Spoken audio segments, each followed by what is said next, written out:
ఈరోజు మార్నింగ్ నేను ఒక స్టేటస్ చూడడం జరిగింది. అందులో ఒక ఇమేజ్‌ని స్ట్రైక్ ఆఫ్ చేసి ఐ హేట్ యూ అని రాసుందనమాట. సో, ఏంటి అని ఆ స్టూడెంట్‌కి కాల్ చేసి విషయం కనుక్కుంటే అది వాళ్ళ మదర్ ఫోటో అని అప్పుడే తెలిసింది. ఇప్పుడు ప్రెజెంట్ జనరేషన్ ఎలా మారిపోతుందంటే పిల్లల్ని ఒక మాట కూడా అనలేని పరిస్థితి. ఏమన్నా అంటే తల్లిదండ్రులని హేట్ చేసేంత పెద్దోళ్ళు అయిపోతున్నారు. నేను ఇప్పుడు మాట్లాడేది ఆ ఒక్క స్టేటస్ కోసమనే కాదండి. తల్లిదండ్రులను తప్పుగా అర్థం చేసుకుంటున్న ప్రతి విద్యార్థి కోసం కూడా. అసలు నాకు ఒక విషయం చెప్పండి.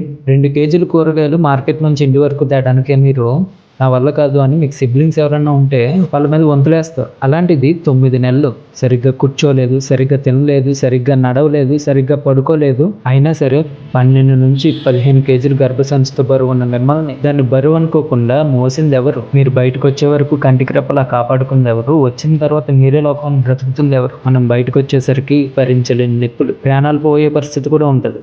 అయినా సరే ప్రాణాలను సైతం బలంగా పెట్టేసి మనల్ని ఈ లోకంలోకి తీసుకొస్తే మనం తల్లిని హేట్ చేసేంత పెద్దలం అయిపోతున్నాం. ఇక తండ్రి విషయానికి వస్తే అసలు బయటికి వెళ్ళిన వాళ్ళు తిరిగి వస్తారో లేదో అన్న పరిస్థితులు ఏర్పడుతున్నాయి బయట. అసలు ఎలాంటి పరిస్థితుల్లో తిరిగి వస్తారో కూడా అర్థం కావటం లేదు. అలాంటి సిచ్యువేషన్స్ లో కూడా 8 నుంచి 12-15 గంటలు ఎవరి కోసం కష్టపడుతున్నారమ్మా?